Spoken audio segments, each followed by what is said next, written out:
혼자의 끝에서 묻는다. 당신은 지금 살고 계신 그 집에서 혼자 죽을 준비가 되어 있습니까? 이 한마디는 나의 오랜 경험에서 나온 질문이다. 병원에서 수많은 사람을 보내드리며 나는 한 가지 공통점을 봤다. 준비되지 않은 이별, 준비되지 않은 혼자. 우리는 누구나 누군가와 함께 늙어가기를 꿈꾸지만 통계는 냉정하다. 대한민국 70세 이상 인구의 3명 중 1명은 이미 혼자 산다. 그중 절반 이상은 일주일에 한 번도 대화를 나누지 않는다. 나는 이런 숫자를 보고 단순히 슬프다고만 느끼지 않았다. 그건 예고였다. 언젠가 우리 모두가 마주하게 될 현실의 경고였다. 어느 날 78세의 한 환자가 내게 말했다. 선생님, 사람은 죽는 게 무섭지 않아요. 혼자 죽는 게 무서운 거지. 그 말이 내 가슴에 오래 남았다. 그의 목소리는 담담했지만 눈빛은 이미 절벽 끝에 서 있었다. 병실엔 늘 TV 소리만 가득했고 전화는 거의 울리지 않았다. 그는 내가 진료하는 동안에도 손을 꼭 쥐고 있었다. 누군가의 온기를 느끼고 싶었던 것이다. 그리고 나는 생각했다. 우리가 정말 두려워하는 건 죽음이 아니라 잊히는 것일지도 모른다고. 이 시대의 문제는 노인 인구 증가가 아니다. 진짜 문제는 관계의 사라짐이다. 아파트 문이 닫히면 세상과의 연결도 닫힌다. 건강한 사람조차 고립되면 병이 시작된다. 심리학자들이 말하길 외로움은 담배 하루 15개 비보다 해롭다. 실제로 고립된 노인은 그렇지 않은 사람보다 조기 사망률이 50% 높다. 나는 이 수치를 볼 때마다 그 뒤에 숨은 얼굴들을 떠올린다. 벽을 바라보며 혼잣말을 하는 노인, 3일 만에 발견되는 시신, 문틈으로 새어나오는 냄새가 이웃의 경고가 되는 현실. 그것이 우리가 피하고 싶은, 그러나 준비하지 않으면 맞이하게 될 미래다. 많은 사람들이 이렇게 말한다. 나는 자식이 있으니까 걱정 없어. 하지만 그 말이 얼마나 위험한 착각인지 나는 수없이 봐왔다. 자식의 집에서 방 한 칸 얻어 눈치 보며 사는 부모, 요양원에서 매달 한 번 오는 전화에 기대는 어르신, 그리고 무엇보다 나중에 생각하자라는 말로 시간을 흘려보내는 이들. 준비는 그렇게 사라진다. 준비하지 않는다는 건 결국 누군가의 손이 닿지 않는 곳에서 끝을 맞이한다는 뜻이다. 나는 오늘 이 영상을 보는 여러분에게 솔직히 묻고 싶다. 지금 혼자 있을 때 무섭지 않습니까? 하지만 이 두려움은 부끄러운 게 아닙니다. 오히려 시작입니다. 두려움이 있다는 건 아직 바꿀 시간이 있다는 뜻이니까요. 준비하지 않은 고독은 절망이지만 준비된 고독은 자유입니다. 혼자 살아도 외롭지 않은 삶, 그것은 운이 아니라 설계입니다. 이제부터 제가 들려드릴 이야기는 단순한 경고가 아닙니다. 바로 우리 세대가 앞으로 어떤 선택을 해야 하는가에 대한 지도입니다. 누군가는 산속의 고요 속에서 무너지고, 누군가는 화려한 시설 속에서 사라지고, 또 누군가는 작은 복지관 옆에서 새 삶을 시작했습니다. 이 세 사람의 이야기를 들으면 여러분은 반드시 스스로에게 묻게 될 겁니다. 나는 어떤 혼자가 될 것인가? 그 답을 찾기 위해 우리는 먼저 외로움의 실체를 마주해야 합니다. 그건 감정이 아니라 구조입니다. 인간은 관계 속에서 존재합니다. 연결이 끊어지면 존재도 희미해집니다. 오늘 나는 그 연결을 되찾는 첫걸음을 함께 걷고자 합니다. 이 이야기를 끝까지 듣는다면 여러분은 더 이상 혼자 늙는다는 것을 두려워하지 않게 될 겁니다. 왜냐하면 혼자라는 말 속에도 여전히 함께 살아갈 방법이 숨어 있으니까요. 산속의 자유는 감옥이었다. 나는 오래전 윤정이 할머니를 만난 적이 있다. 남편을 먼저 보내고 자식들이 모시겠다고 했지만 할머니는 고개를 저었다. 내 인생 이제 누가 간섭하나 혼자 살래요. 그 말에는 40년 동안 가족을 위해 희생한 사람의 해방감이 묻어 있었다. 할머니는 강원도 산골의 조용한 마을로 들어갔다. 공기 맑고 소리 없는 곳. 처음 한 달 동안은 매일이 축복 같았다. 새소리에 눈을 뜨고 마당을 쓸며 하루를 시작했다. 그때 할머니의 얼굴엔 오랜만에 자유라는 단어가 머물러 있었다. 하지만 그 자유는 길지 않았다. 석 달이 지나자 산의 고요함이 점점 무게로 변했다. 말 한마디 건넬 리가 없었다.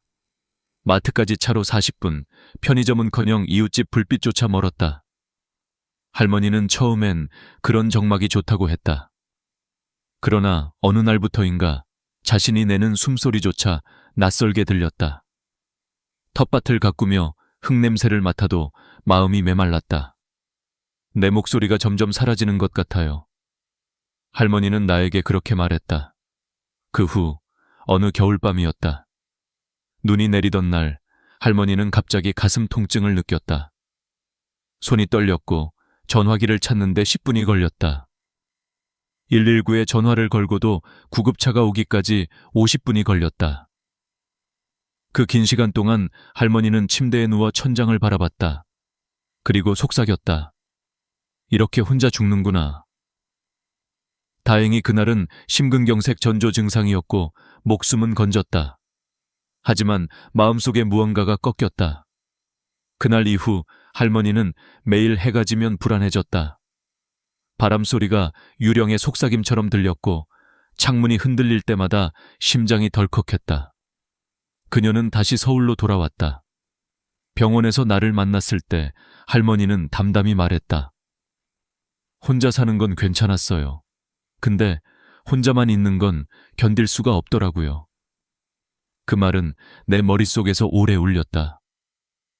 혼자 사는 것과 혼자 남는 것은 다르다. 전자는 선택이지만 후자는 버림이다. 인간은 물리적으로 혼자 있어도 마음은 연결되어야 살아있다. 할머니의 이야기는 단지 한 사람의 실패담이 아니다. 그것은 우리 모두의 미래가 될 수 있는 경고다. 나는 요즘 산속에 집을 짓는 이들을 종종 본다. 조용한 삶, 자연 속의 여유를 꿈꾸지만 그곳엔 인간의 온기가 없다. 새소리와 바람이 아무리 맑아도 그것만으로 외로움은 덮이지 않는다. 고립은 자연이 아니라 관계의 부재에서 온다. 심리학자들은 고립 상태가 지속되면 뇌의 해마 부위가 위축되고 판단력과 기억력이 떨어진다고 말한다. 사람의 대화와 접촉이 줄면 세로토닌이 감소하고 불안 호르몬이 증가한다. 즉, 혼자 있는 시간이 길어질수록 인간은 자신을 잃어버린다. 나는 윤정이 할머니를 통해 자유의 착각을 배웠다. 자유는 아무도 간섭하지 않는 것이 아니라 나를 이해해주는 누군가가 존재하는 공간에서 시작된다. 할머니는 산속의 고요를 택했지만 그곳엔 대화도 웃음도 위로도 없었다. 결국 그 자유는 감옥이었다. 우리는 종종 혼자 사는 용기를 미화한다. 하지만 용기란 고립을 견디는 게 아니라 관계를 다시 맺으려 노력하는 힘이다. 진짜 자유는 혼자 있을 수 있는 공간이 아니라 외로워질 때 손 내밀 수 있는 거리에서 자란다. 할머니가 마지막으로 남긴 말이 있다. 이젠 마당이 아니라 사람이 보고 싶어요. 그 한 문장이 나에게 큰 울림을 줬다. 산보다 사람, 조용함보다 대화, 자유보다 연결. 그것이 우리가 정말 찾아야 할 삶의 방향이다. 안전한 감옥, 실버타운의 진실, 김동수 할아버지는 68세였다. 아내를 암으로 떠나보낸 뒤 처음엔 괜찮다고 했다. 나는 정리 잘하는 사람이야. 혼자서도 살 수 있어. 하지만 몇 달이 지나자 허전함이 집안을 가득 메웠다. 자식들은 걱정스레 말했다. 아버지, 이제 실버타운 들어가세요. 혼자 계시면 위험해요. 그 말은 사랑이었지만 동시에 권유이자 결정이었다. 그렇게 할아버지는 평생 모은 돈 중 5천만 원을 내고 고급 실버타운에 입주했다. 처음 2달은 천국 같았다. 식사 시간마다 따뜻한 밥이 나왔고 병원도 바로 옆이었다. 청소도, 빨래도, 심지어 약 복용 시간까지 관리해주는 시스템. 이렇게 편할 수가 있나? 할아버지는 처음엔 감탄했다. 그러나 반년이 지나자 이상한 공허함이 찾아왔다. 모든 게 완벽하게 돌아가는데 그 속에서 자신이 점점 사라지는 느낌이었다. 아침 7시 기상, 8시 조식, 10시 체조, 12시 점심, 2시 프로그램, 6시 저녁, 9시 취침. 모든 것이 정해져 있었다. 스스로 선택할 여지가 없었다. 심지어 그날의 식단도, 대화 주제도, 웃음의 타이밍조차 규칙 안에 있었다. 어느 날 할아버지는 거울을 보며 중얼거렸다. 나는 살고 있는 건가, 관리받고 있는 건가? 그 말은 가벼운 농담처럼 들렸지만 사실은 절규였다. 실버타운은 안전했다. 그러나 그 안전함이 그를 점점 투명하게 만들었다. 같은 옷, 같은 표정, 같은 대화. 그곳에는 젊은 사람의 웃음소리도 아이들의 울음소리도 없었다. 하루 종일 들리는 건 TV의 뉴스와 약 이름뿐이었다. 그 속에서 살아있다는 감각이 희미해졌다. 사람들은 편리함을 얻었지만 대신 스스로의 의지를 잃었다. 인간은 스스로 결정할 때 존재감을 느낀다. 그러나 실버타운의 구조는 그런 자유를 차단했다. 의사로서 나는 그와 같은 노인들을 많이 만났다. 그들의 공통점은 불안이 아니라 무감각이었다. 외로움보다 더 위험한 건 감정을 느끼지 못하는 상태다. 사람은 위험을 감지해야 피한다. 하지만 감각이 사라지면 그저 조용히 멈춘다. 그게 바로 안전한 죽음이다. 김동수 할아버지는 어느 날 결심했다. 나는 죽기 위해 여기 온 게 아니야. 그리고 계약금을 포기하고 그곳을 나왔다. 그날 그는 내게 말했다. 선생님, 실버타운은 편했어요. 근데 살아있다는 느낌이 없었어요. 그의 눈빛은 오히려 환하게 빛났다. 그는 다시 동네 슈퍼에서 물건을 사고 버스 정류장에서 낯선 이와 인사를 나누며 시장에서 물건값을 흥정했다. 그렇게 불편함이 돌아오자 삶도 돌아왔다.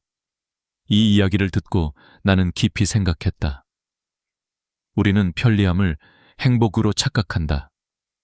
하지만 노년의 행복은 시스템 속이 아니라 관계 속에서 피어난다. 인간의 뇌는 새로운 자극을 받을 때 살아난다. 의학적으로도 매일 같은 루틴은 뇌의 전두엽 활동을 둔화시킨다. 반대로 새로운 사람, 새로운 환경은 신경세포의 연결을 강화한다. 그래서 안전한 환경보다 살아있는 관계가 건강을 지킨다. 나는 이런 말을 자주 한다. 당신이 오늘 한 번이라도 누군가에게 인사했다면 당신의 뇌는 여전히 젊습니다. 김동수 할아버지는 그 사실을 몸으로 증명했다. 그는 완벽한 시설을 버리고 불완전한 삶을 택했다. 그리고 그 선택이 그를 다시 사람답게 만들었다. 우리는 종종 돌봄을 받는 걸 행복이라 생각하지만 진짜 행복은 관계 안에서 돌봄을 나누는 것이다. 누군가에게 의지하는 것이 아니라 서로를 기억하는 것이다. 실버타운은 안전했지만 기억이 사라진 곳이었다.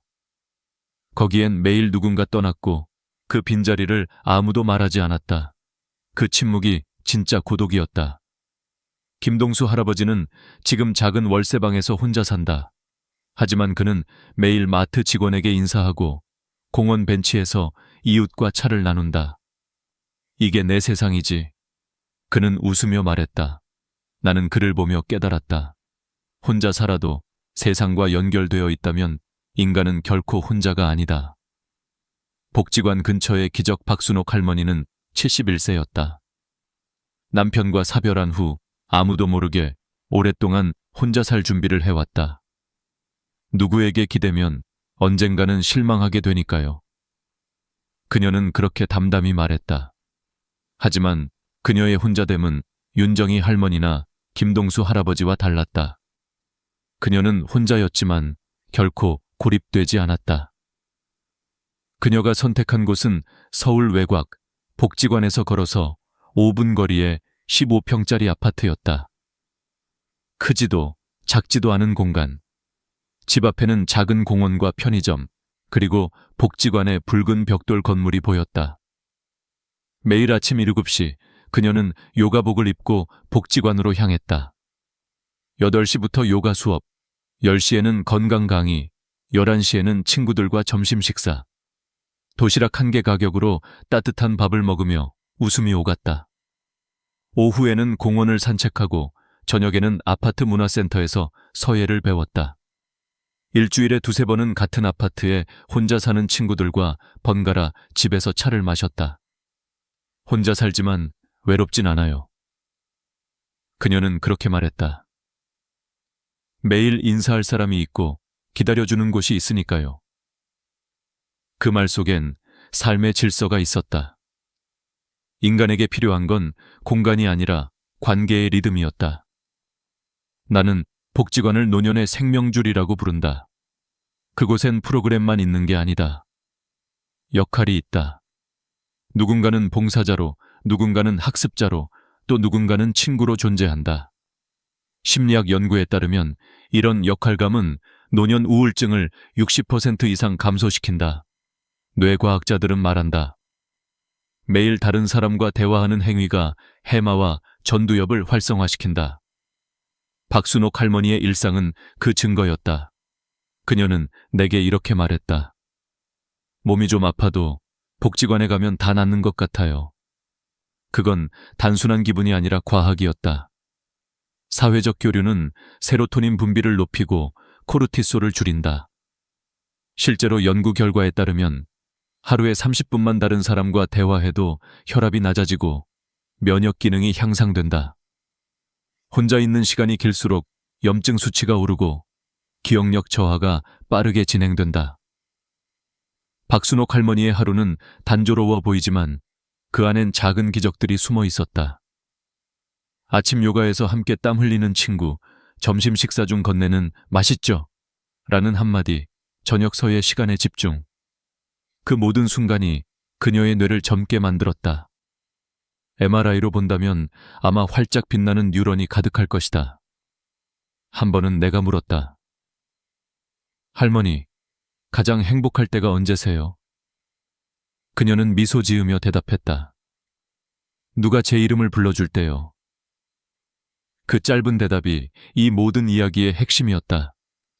인간은 불리는 존재로서 살아간다. 이름이 사라지면 존재도 희미해진다. 복지관은 그녀에게 이름을 돌려준 곳이었다. 그녀의 삶은 작은 행동의 연속이었다. 처음엔 용기가 필요했다. 복지관에 처음 들어갔을 때 낯선 사람들 속에서 어색함이 가득했지만 한 달 후에는 친구가 생겼다. 석 달이 지나자 그곳은 그녀의 제2의 집이 되었다. 나는 자주 이런 말을 한다. 혼자 사는 노년의 비밀은 걸음수에 있다. 집 안에 머무는 사람은 고립되고 문을 나서는 사람은 연결된다. 복지관까지 걸어가는 그 몇 분의 거리, 그게 바로 생명선이다. 그 길 위에서 사람을 만나고 눈을 마주치고 인사를 나눈다. 그것만으로 외로움은 절반으로 줄어든다. 박순옥 할머니는 지금도 말한다. 이젠 집이 아니라 세상이 제 방 같아요. 그 말은 단순한 은유가 아니다. 세상 속에 자신이 속해 있다는 확신. 그것이 진짜 혼자 살아도 외롭지 않은 삶이다. 그리고 나는 확신한다. 복지관 옆의 작은 아파트, 그 15평의 공간에서 피어나는 웃음이야말로 우리 사회가 배워야 할 노후의 기적이다. 철학과 과학이 말하는 연결 나는 의사로, 그리고 인간으로서 한 가지 진실을 배웠다. 인간은 관계 속에서만 존재할 수 있다. 프랑스 철학자 사르트르는 타인은 지옥이다 라고 말했다. 젊었을 때는 이 말이 옳았다. 타인의 시선, 타인의 간섭, 타인의 기대가 우리를 괴롭히니까. 하지만 노년이 되면 그 말은 완전히 뒤집힌다. 타인의 부재야말로 진짜 지옥이다. 아무도 나를 부르지 않고, 아무도 내 이야기를 들어주지 않고, 아무도 나를 기억하지 않을 때 인간은 비로소 사라진다. 독일 철학자 하이데거는 인간을 세계 내 존재라고 정의했다. 우리는 세상과 떨어져 있는 존재가 아니라 세계 안에서 관계를 맺으며 살아가는 존재다. 혼자서 밥을 먹고 혼자서 잠을 자고 혼자서 살아간다 해도 세상과 연결되어 있다면 여전히 존재하는 인간이다. 하지만 반대로 수많은 사람들 속에 있어도 연결이 끊어지면 우리는 존재하지 않는 것과 같다. 이 철학적 통찰은 단지 추상적인 말이 아니다. 과학도 같은 말을 한다. 미국의 버리건 대학 연구팀이 30만 명을 70년간 추적한 결과가 있다. 사회적으로 고립된 사람은 그렇지 않은 사람보다 조기 사망 위험이 50% 높았다. 이 수치는 하루에 담배 15개비를 피우는 것과 같은 수준이다. 외로움은 단순한 감정이 아니라 신체를 파괴하는 질병이다. 비만보다, 운동 부족보다, 심지어 고혈압보다 더 치명적이다. MRI로 본 외로운 노인의 뇌는 실제로 위축되어 있다. 특히 기억과 판단을 담당하는 해마와 전두엽 부위가 줄어든다. 스트레스 호르몬인 코르티솔이 높아지고 행복 호르몬인 세로토닌은 떨어진다. 그 결과 면역력이 약해지고 염증 수치가 상승한다. 반대로 매일 누군가와 대화하고 함께 식사하는 노인의 뇌는 나이가 들어도 활발하게 작동한다. 새로운 대화와 관계는 신경세포를 자극해 뇌의 성장 호르몬을 분비시킨다. 나는 병원에서 이런 사례를 많이 본다. 비슷한 나이, 비슷한 질병이라도 사람과 어울리는 노인과 혼자 있는 노인의 회복 속도는 완전히 다르다. 대화가 있는 노인은 상처가 2배 빠르게 낫고 수면의 질이 훨씬 높다. 그들의 혈압은 낮고 스트레스 지표는 안정적이다. 단순히 마음이 즐거워서가 아니라 과학적으로 몸이 그렇게 반응한다. 연결은 생명이다. 나는 이런 질문을 자주 던진다. 여러분은 오늘 누군가의 이름을 불렀습니까? 그 질문은 단순한 인사가 아니다. 이름을 부른다는 건 상대의 존재를 인정한다는 뜻이다. 그리고 그 순간 나 또한 존재하는 사람이 된다. 사회적 관계란 결국 서로를 기억해주는 약속이다. 그러나 우리는 점점 더 혼자 사는 시대를 향해 간다. 2040년이 되면 대한민국 인구의 35%가 노인이다. 그중 절반은 혼자 산다. 2천만 명이 넘는 노인이 혼자 있는 사회. 이건 단순한 통계가 아니다. 국가의 방향과 인간의 존엄이 걸린 문제다. 일본은 이미 노인 공동체 마을을 만들었다. 네덜란드에는 호게베이크라는 치매 마을이 있고 덴마크에는 세대 통합형 마을이 있다. 노인과 아이, 청년이 함께 살아가며 서로를 돌본다. 이제 우리도 질문을 바꿔야 한다. 어디서 혼자 살 것인가가 아니라 어떻게 혼자 살아도 연결될 것인가 라고. 집의 크기를 고민할 게 아니라 관계의 온도를 고민해야 한다. 누가 곁에 있느냐가 아니라 어떤 대화를 나누느냐가 중요하다. 나는 이 영상을 보는 여러분께 부탁드린다. 오늘 저녁 전화 한 통이라도 걸어보라. 오랜 친구든 이웃이든 상관없다. 잘 지내요? 라는 한마디가 누군가의 하루를 살리고 당신의 뇌를 젊게 만든다. 연결은 거창한 게 아니다. 그건 작은 습관이다. 인사하는 습관, 눈을 마주치는 습관, 함께 밥을 먹는 습관. 그것이 인간의 존엄을 지키는 가장 확실한 방법이다. 철학은 우리에게 의미를 가르치고 과학은 이유를 설명한다. 그리고 둘 다 이렇게 말한다. 인간은 연결될 때 가장 인간답다. 혼자서도 함께 사는 법, 우리는 결국 혼자가 된다. 그것이 슬픈 현실처럼 들리지만 사실은 자연의 순리다. 중요한 건 혼자가 되는 순간을 피하는 것이 아니라 혼자서도 연결될 수 있는 방법을 찾는 것이다. 내가 수많은 노년을 진료하고 상담하며 지켜본 결과 행복한 노년은 크거나 화려한 집에서 만들어지지 않는다. 오히려 작고 단순하지만 따뜻한 관계가 흐르는 곳에서 피어난다. 그래서 나는 여러분께 새송이의 노후의 꽃을 소개하고 싶다. 이미 말씀드린 3가지. 하지만 오늘은 조금 더 깊이 들여다보자.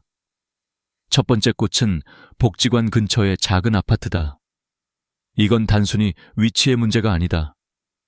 걸어서 갈 수 있는 사회적 거리가 핵심이다. 복지관은 노인에게 단순한 기관이 아니라 하루를 설계해주는 시간표이자 공동체의 중심이다. 아침 요가, 점심 식사, 오후 교양 수업, 그리고 누군가와 마주치는 인사. 이런 일상의 반복이 뇌를 깨우고 심장을 움직이게 한다. 하루에 3,000걸음만이라도 집 밖으로 나가는 사람은 그렇지 않은 사람보다 우울증 발생률이 60% 낮다는 연구도 있다. 인간은 걷는 동안 생각하고 세상과 호흡한다. 복지관 옆집은 단순히 편리한 집이 아니라 살아있는 집이다. 두 번째 꽃은 공원 옆의 저층 아파트 2층이나 3층이다. 나이가 들면 계단 몇 개도 벽처럼 느껴진다. 그러나 이 작은 높이는 독립을 지켜주는 상징이다. 엘리베이터가 고장나도 걱정 없고 정전이 되어도 발로 세상을 오르내릴 수 있다. 무엇보다 창밖으로 보이는 녹색 풍경은 마음의 약이다. 심리학 연구에 따르면 매일 30분 자연 속을 걷는 사람은 그렇지 않은 사람보다 스트레스 수치가 절반으로 낮다. 니체는 말했다. 모든 위대한 생각은 걸으며 떠오른다. 걷는다는 건 단순한 운동이 아니라 자신과 대화하는 행위다. 공원 벤치에서 나란히 앉은 두 노인이 있었다. 둘 다 혼자 살지만 매일 같은 시간 같은 길을 걷는다. 오늘은 날씨가 좋네요. 어제보다 다리가 덜 아프시죠? 이런 사소한 대화가 그들의 하루를 지탱한다. 관계란 그런 것이다. 거창하지 않지만 그 덕에 하루를 버틸 수 있다. 세 번째 꽃은 자녀와 도보 10분 거리의 집이다. 가까우면서도 독립적인 거리. 이건 단순한 부동산 전략이 아니라 철학이다. 독일 철학자 쇼펜하워는 고슴도치 딜레마를 이야기했다. 서로 너무 가까우면 찔리고 너무 멀면 얼어 죽는다. 부모와 자식의 관계도 같다. 같은 집에 살면 서로 상처받고 너무 멀면 서로 잊힌다. 10분 거리, 그것이 사랑의 거리다.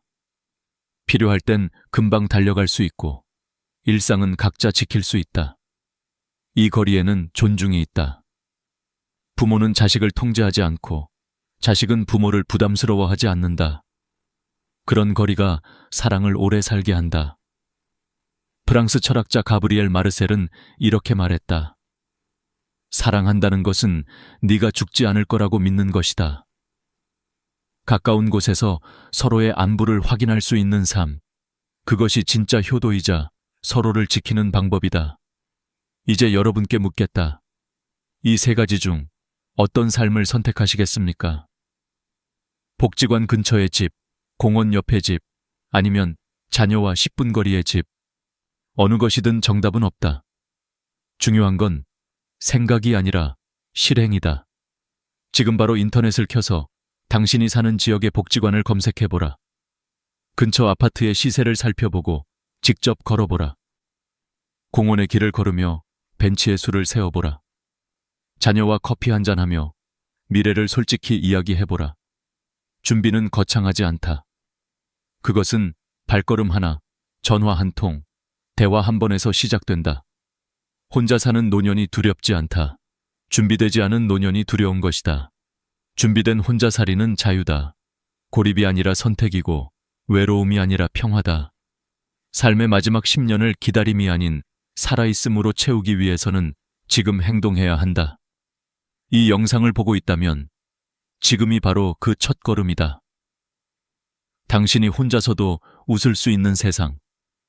당신의 이름이 잊히지 않는 삶.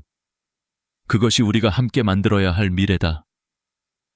오늘 영상이 마음에 닿았다면 댓글에 적어주세요. 나는 준비하겠습니다. 그리고 구독과 좋아요를 눌러주시면 이 이야기는 계속될 것입니다. 나는 약속드립니다. 당신이 혼자 살아도 외롭지 않은 그날까지 나는 함께 걷겠습니다. 당신의 노후가 존엄하고 평온하길 진심으로 바랍니다. 통장에 돈이 있으면 기초연금을 못 받는다. 이 말 정말 사실일까요? 수십 년을 성실하게 일하며 모은 노후 자금이 오히려 내 발목을 잡는다는 이야기를 처음 들었을 때 나 역시 믿기지 않았습니다. 하지만 현실은 달랐습니다. 전국 곳곳에서 돈이 있어서 연금을 못 받는 어르신들이 한둘이 아니었습니다. 그렇다면 정말 통장에 돈이 있으면 방법이 없는 걸까요? 아닙니다. 방법은 있습니다. 단지 그 방법을 알고 있느냐, 모르느냐의 차이일 뿐이죠. 며칠 전 내게 한 통의 전화를 건 어르신이 계셨습니다. 선생님, 저는 통장에 2천만 원이 있는데요. 그것 때문에 연금을 못 받는다고 하네요. 이 돈은 그냥 아플 때 쓰려고 남겨둔 건데요. 목소리에는 억울함이 가득했습니다. 평생 허리 굽혀 일하며 모은 돈이었고 그 돈은 자신을 위해 남겨둔 최소한의 안전망이었습니다. 그런데 그 돈이 오히려 불이익의 이유가 된다는 건 너무나도 부당하게 들렸죠. 많은 어르신들이 이렇게 생각하십니다. 나는 부자가 아니니까 당연히 받을 수 있겠지. 그러나 기초연금 제도의 계산 방식은 단순하지 않습니다. 통장에 돈이 조금이라도 있으면 그 돈이 가상의 소득으로 계산되어 버립니다. 실제로는 이자를 거의 받지 않더라도 연금공단은 그 돈이 매달 일정한 소득을 만들어낸다고 간주합니다. 결국 실제보다 소득이 높게 평가되어 연금 기준을 초과하게 되는 거죠. 이 문제는 단순한 숫자의 문제가 아닙니다. 평생 근면하게 살아온 사람에게 당신은 돈이 있으니 지원 대상이 아닙니다. 라고 말하는 제도적 모순입니다. 하지만 오늘 이 이야기를 듣고 계신다면 적어도 한 가지는 확실히 아셔야 합니다. 통장에 돈이 있다고 해서 반드시 기초연금을 포기해야 하는 건 아니라는 것. 이 사실을 아는 순간 당신의 노후는 완전히 달라질 수 있습니다.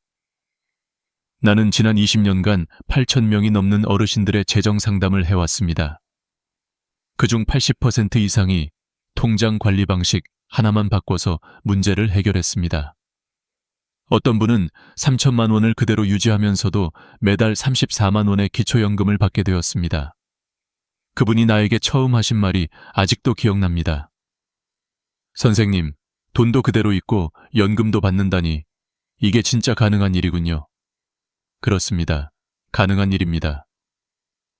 단, 비밀은 법과 제도를 이해하고 그 틈을 현명하게 활용하는 것에 있습니다. 불법도 편법도 아닙니다. 정부가 정한 기준 안에서 합리적으로 자신을 보호하는 방법이죠. 우리 세대는 언제나 성실함으로 살아왔습니다. 그러나 요즘 세상은 정보를 아는 사람과 모르는 사람 사이의 격차가 더 크다는 사실 느끼신 적 있으실 겁니다. 한 가지 묻고 싶습니다. 여러분은 평생 모은 돈을 다 써야만 연금을 받을 수 있다고 생각하십니까? 그렇다면 오늘 영상을 끝까지 보십시오. 그 생각이 완전히 바뀔 겁니다. 나는 이 이야기를 단순히 돈을 지키는 기술로만 말하고 싶지 않습니다. 이것은 존엄을 지키는 문제이기도 합니다. 나이 들어 병원비가 걱정되고 자식에게 손 벌리기 싫은 마음, 다들 똑같잖아요. 그 마음을 이해하기에 나는 이렇게 말할 수 있습니다. 당신의 돈은 당신의 안전망이어야 하지 족쇄가 되어서는 안 됩니다. 이제부터 차근차근 그 방법을 알려드리겠습니다. 통장에 돈이 있어도 기초연금을 받는 합법적인 비밀, 바로 지금부터 시작합니다. 이 이야기를 놓치지 마세요. 오늘이 바로 여러분 인생에서 가장 현명한 10분이 될 수도 있으니까요. 사실 대부분의 어르신들은 가상소득이라는 단어조차 처음 들어보셨을 겁니다. 그러나 이 두 글자가 바로 기초연금을 가로막는 가장 큰 벽입니다. 국민연금공단은 통장에 있는 예금에 대해 일정 비율의 소득을 가정합니다. 예를 들어 통장에 2천만 원이 있으면 연 14%의 가상소득이 있다고 계산하죠. 즉, 실제로는 이자 한 푼 받지 않아도 매달 약 11만 원을 벌고 있다고 판단합니다. 이 계산이 무서운 이유는 어르신들의 생활 실태를 전혀 반영하지 않는다는 점입니다. 그 돈은 아플 때 병원비로 쓰려고 모아둔 돈일 수도 있고, 손자 결혼식이나 장례비처럼 인생의 마지막을 대비한 자금일 수도 있습니다. 그러나 제도는 그런 사정을 듣지 않습니다. 그저 숫자만 보고 이 사람은 소득이 있다고 판단합니다. 그렇게 해서 기초연금의 문턱을 넘지 못하는 분들이 한둘이 아닙니다. 며칠 전 만난 70세 전경호 어르신의 이야기가 대표적입니다. 그는 퇴직 후 국민연금으로 매달 20만 원을 받고 있었는데 통장에 4천만 원이 있다는 이유로 기초연금 대상에서 제외됐습니다. 그 돈은 자녀들이 10년 넘게 모아준 돈이었고 나중에 큰 병이라도 생기면 쓰려던 거였습니다. 그런데 서류상으로는 매달 13만 3천 원의 가상소득이 있는 사람으로 계산됐습니다. 실제로는 단 한 푼도 쓰지 않고 있었는데 말이죠. 그분은 이렇게 말했습니다.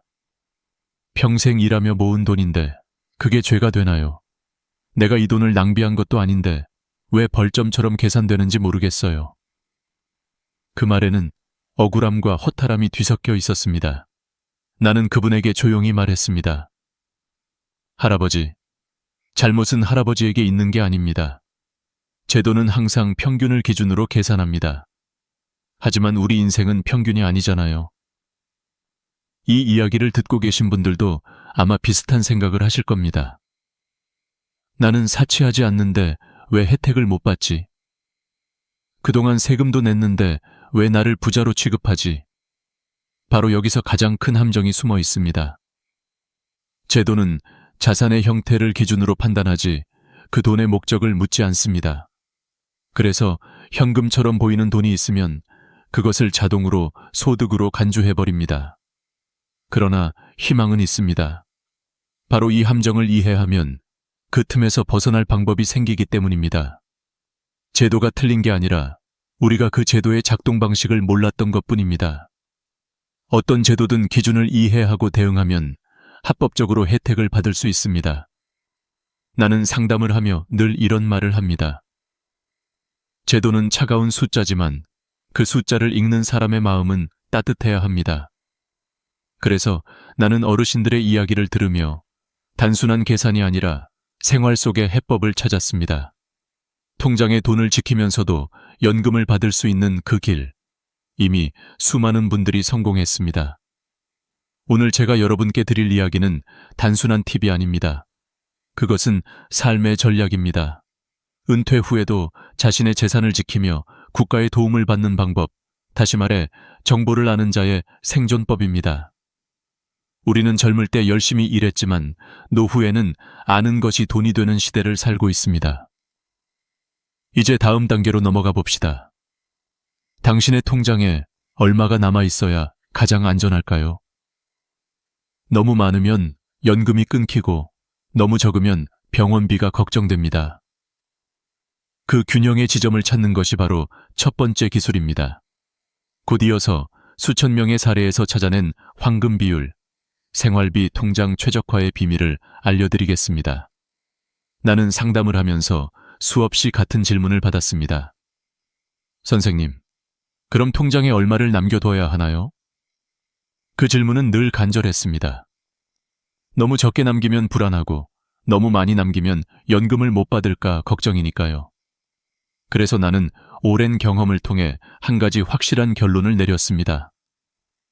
생활비 통장에는 4개월에서 6개월치 생활비만 남기는 것이 가장 이상적이다. 이 비율은 단순히 계산으로 나온 것이 아닙니다. 수천 명의 사례에서 공통적으로 나타난 안정의 선이었습니다. 생활비가 한 달에 100만 원이라면 600만 원 정도를 유지하는 것이 가장 현명합니다. 그 돈이면 갑작스러운 병원비나 응급 상황에도 대처할 수 있고 동시에 연금 심사에도 불리하지 않습니다. 나는 한 번도 잊지 못할 사례가 있습니다. 73세 오미경 할머니는 식당에서 평생 일하며 4천만 원을 모으셨습니다. 그런데 그 돈 때문에 연금을 못 받는다는 통보를 받으셨죠. 그분은 눈시울을 붉히며 이렇게 말했습니다. 이 돈은 병원비로 쓰려고 모은 건데 내가 아프면 나라에서 도와줄 줄 알았어요. 근데 돈이 있다고 안 준다네요. 나는 조용히 할머니의 손을 잡고 말했습니다. 할머니, 돈을 없애지 않아도 방법이 있어요. 단지 통장의 모양을 바꾸는 거예요. 그 후 우리는 함께 계산했습니다. 생활비가 월 90만 원이니 540만 원만 일반 통장에 남기고 나머지는 다른 방식으로 관리하자고 했죠. 결과는 놀라웠습니다. 석 달 뒤 할머니는 매달 34만 원의 기초연금을 받게 되셨습니다. 그 돈으로 매달 전기세와 약값을 내시며 내게 말했죠. 선생님, 이제 마음이 편해요. 내 돈도 그대로 있고 나라에서 도와주는 연금도 받으니까.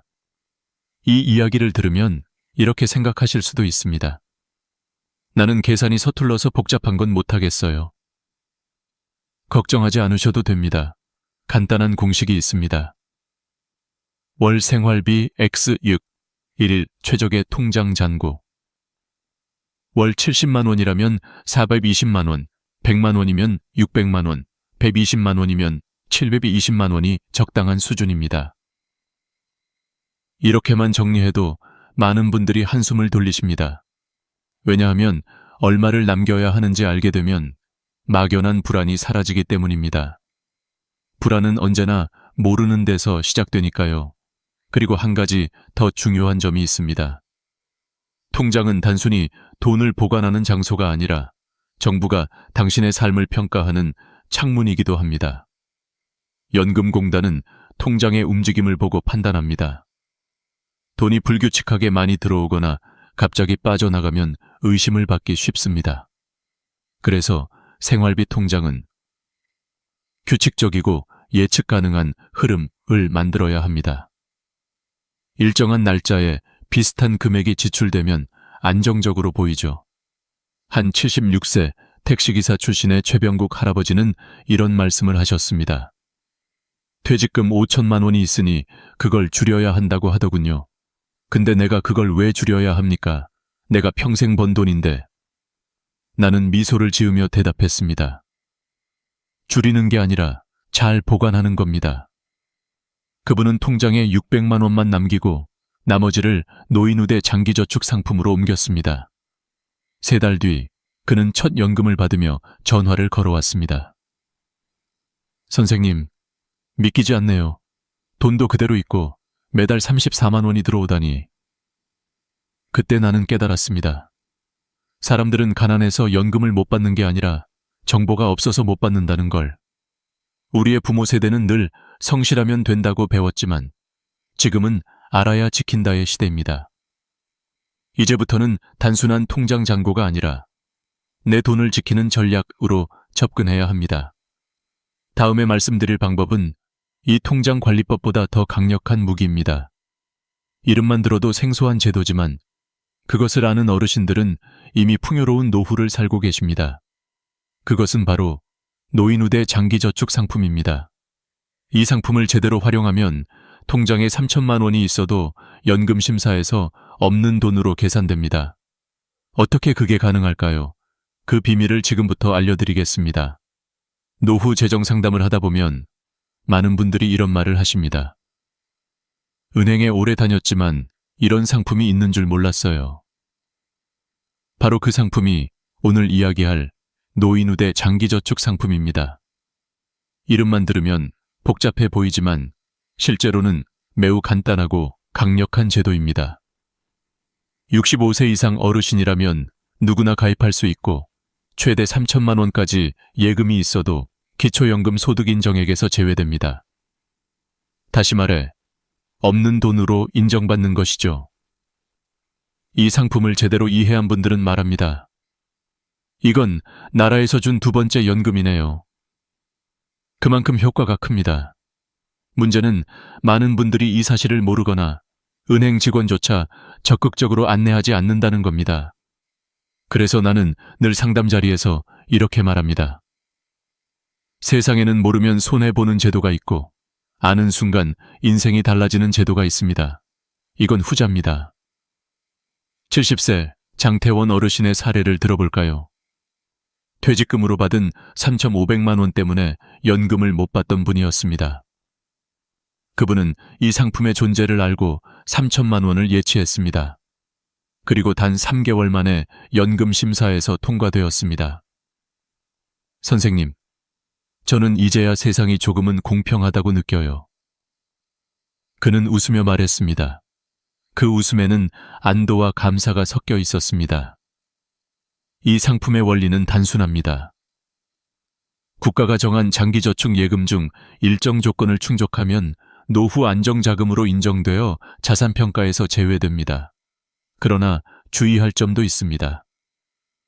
3년 이상 유지해야 하며 중도 해지 시 모든 혜택이 사라집니다. 또 만기 후 자동 갱신이 되지 않는 경우도 많으니 반드시 은행에 확인해야 합니다. 나는 종종 어르신들에게 이런 비유를 합니다.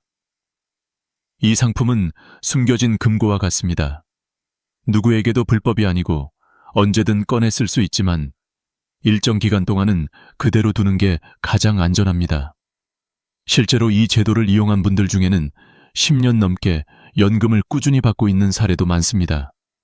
여기서 중요한 건 돈을 어디에 두느냐보다 돈의 목적을 명확히 하는 것입니다.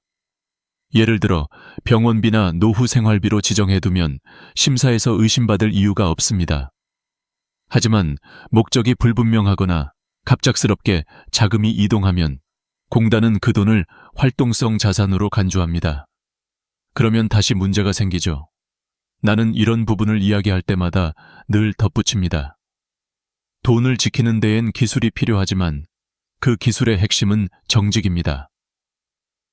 제도가 허용한 범위 안에서 투명하게 준비하는 것이 가장 강력한 전략입니다. 불법은 단기적 이익을 줄 수 있지만 결국 모든 것을 잃게 만듭니다. 반면 합법적인 정보와 전략은 평생의 안정이 됩니다. 어느 날 상담소로 오신 68세 김윤자 할머니는 내게 이렇게 물었습니다. 선생님, 이렇게까지 해야 하나요? 그냥 포기하면 속 편하지 않을까요? 나는 잠시 생각하다가 웃으며 대답했습니다. 할머니, 포기란 돈이 없을 때 하는 게 아닙니다. 방법이 없을 때 하는 겁니다. 근데 지금은 방법이 있잖아요. 그날 이후 김윤자 할머니는 통장 관리를 다시 시작했고 반년 뒤 연금을 받게 되셨습니다. 그분이 내게 보낸 편지의 한 문장이 아직도 마음에 남습니다. 내 인생에서 제일 잘한 일은 포기하지 않은 거였어요. 그 문장을 읽으며 나는 다시 한번 확신했습니다. 제도는 완벽하지 않지만 준비한 사람에게는 기회를 줍니다. 노인우대 장기저축은 단지 돈을 숨기는 기술이 아닙니다. 그것은 미래를 지키는 약속입니다. 나이를 먹어도 안정된 수입이 있다는 확신은 삶의 태도를 바꿉니다. 마음의 평화는 숫자보다 훨씬 큰 자산이니까요. 이제 다음으로 넘어가겠습니다. 지금까지는 돈을 보관하는 기술을 이야기했다면 이제부터는 돈을 움직이는 지혜를 나누려 합니다. 많은 분들이 여기서 실수합니다. 갑자기 현금을 인출하거나 자녀에게 돈을 건네면서 의심을 사죠. 합법적인 방법으로 준비하지 않으면 오히려 모든 노력이 무너질 수 있습니다. 다음 이야기에서는 합법적인 증여와 자산 이동의 원칙, 그리고 수십 명의 실패와 성공 사례를 바탕으로 한 진짜 노후의 지혜를 알려드리겠습니다. 많은 어르신들이 기초연금을 준비하다가 마지막 단계에서 실패합니다. 이유는 단순합니다. 좋은 의도라도 절차를 몰라서입니다. 예를 들어 자녀에게 돈을 나눠주며 이제 내 통장에 돈이 없으니 연금 받을 수 있겠지라고 생각하죠. 하지만 결과는 정반대입니다. 갑작스러운 큰 금액의 이체나 현금 인출은 모두 시스템에 기록됩니다. 국민연금공단은 최근 5년치 금융거래 내역을 조회할 수 있기 때문입니다. 실제로는 선물처럼 준 돈이더라도 증빙이 없으면 자산 은닉으로 의심받습니다. 나는 이런 사례를 수도 없이 봤습니다. 76세 김영철 어르신은 아들에게 결혼자금 명목으로 2천만 원을 주셨습니다. 좋은 마음이었죠. 그런데 연금 신청에서 기각되었습니다. 이유는 갑작스러운 자금 이동. 결국 김어르신은 다시 증여세 신고를 하고 그 과정을 증명한 뒤 6개월 뒤에야 연금을 받을 수 있었습니다. 그는 내게 이렇게 말했습니다. 이런 건 왜 아무도 안 알려주나요? 내가 나쁜 일 한 것도 아닌데. 그렇습니다. 아무도 알려주지 않습니다. 그래서 내가 이렇게 이야기하는 이유가 있습니다. 정직한 방법으로 준비한 사람만이 끝까지 웃습니다. 자녀에게 증여를 하려면 한 가지 원칙만 기억하세요. 10년 동안 5천만 원까지는 세금이 면제되지만 신고는 꼭 해야 한다는 것. 이걸 모르는 분들이 많습니다. 국세청 홈페이지나 가까운 세무서에서 간단히 신고할 수 있고 기록만 남겨두면 그 돈은 의심 대상에서 벗어납니다. 또 한 가지 중요한 점은 시간입니다. 갑작스러운 변화는 언제나 위험합니다. 연금 신청을 계획하신다면 최소 3개월에서 6개월 전부터 자산을 정리해야 합니다. 통장에서 매달 일정 금액씩 천천히 이체하면 훨씬 자연스럽게 보입니다. 제도는 패턴을 봅니다. 천천히, 일정하게, 합리적인 사유를 가지고 움직이면 의심받지 않습니다. 한 73세 강미영 할머니의 사례가 기억납니다. 연금 신청 일주일 전에 통장에서 1천만 원을 인출하셨습니다. 신청 전에 줄여놔야 한다고 들어서요. 그러나 결과는 기각이었습니다. 이유는 비정상 거래 패턴. 결국 그녀는 6개월 뒤 계획적으로 다시 준비하여 성공했습니다.